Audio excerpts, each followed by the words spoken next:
Hello everyone, I'm George from Ireland, and behind me you can see St Alban's Abbey Gateway. I'm in St Alban's, United Kingdom. So this is a very historic city dating back to Roman times. It's known as Verulamium in Latin. So St Alban's Abbey Gateway was part of a huge abbey complex. There were hundreds of monks here up until 1539, and there was a small convent nearby for nuns. So the Abbey Gateway was built in 1365. Maybe you can see it now. Is the light better? Okay. So it's, as you can see, it's 3 stories high. They're actually quite spacious rooms. I've been in there. They're all classrooms. Anyway, so there was an old boy at the school, an old Albanian, John Ball, who became a priest. And he was one of the doyens of the Peasants' Revolt of 1381. I don't propose to recount the whole story of the Peasants' Revolt, but he went around and he preached when Adam delve and Eve span, who was then the gentleman. As in when Adam dug, that's delve, and Eve was spinning to make cloth, to make clothes, nobody was a gentleman and nobody was a peasant. There was equality. So he believed that there must be equity as well, that it was not divinely ordained that some have privileges and others be deprived of their rights. So it was wrong that there was severe penury and hardship in the midst of enormous wealth. So wealth had to be distributed on a more equal basis, and that would ameliorate the situation of most people who were villains at the time, as in they were unfree. The peasants, they had to do menial unpaid service, la corvée, unpaid work, building and repairing roads and so forth. So that June 1381, thousands of peasants from Kent and Essex stormed into London in protest against the poll tax, a tax on everyone over the age of 14. Richard II was the 14-year-old king at the time, so old enough to be considered of man's estate.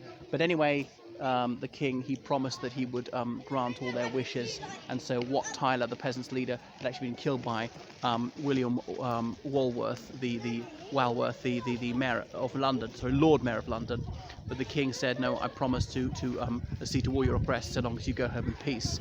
So once they dispersed, the king promptly broke his promise. He said this avowal had only been extracted under duress. He'd had a knife at his throat, effectively. Well, there'd been thousands of peasants there, often with their bows drawn to fill them full of arrows. So his quick thinking had actually saved the day for the monarchy.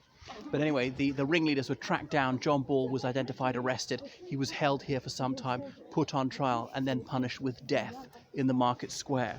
So this is a place of exceptional historic interest. And when they advertise history teaching jobs, this school, they always say, we have the most extraordinary history department, because the buildings date back to 1365.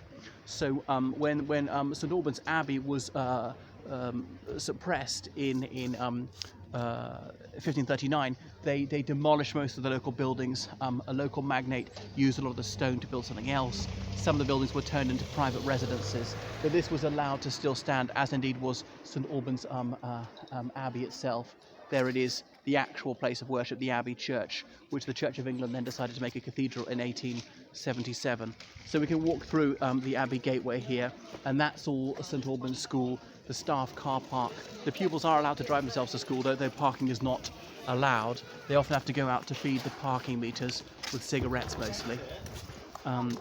Look, a war memorial there with a quotation from the Gospel according to St John: "Greater love hath no man than this, that he lay down his life for his friends." Oh, and here it is. Okay, erected in the 1360s. Yes, besieged in 1381 during the Peasants' Revolt. Oh yes, and the third printing press in England was held here from 1479. And it was a prison, I hadn't realised that. And in 1871 it was ordered into the school. Bit of an echo effect here. Anything else you'd like to know about it? I've never seen these doors open, actually. So I wonder if you look up high, those holes in the fan ceiling, was there an actual door, like a wooden gate? Because not much point in having a gateway if you can't actually shut it. So this is a park. This is leading down to the River Ver. There's a pub down there. There's a park beyond. The Roman ruins of Verulamium. And this was one of the ways in there. And this is St Alban's School.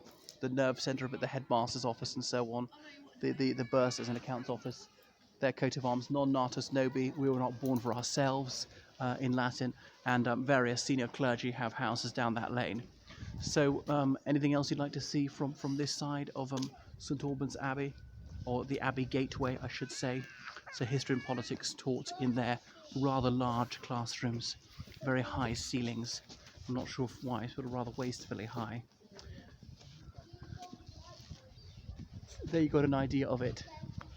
And then a more modern extension to it over there with the red-brown brick. Okay, so I think probably that's enough from St Albans Abbey Gateway.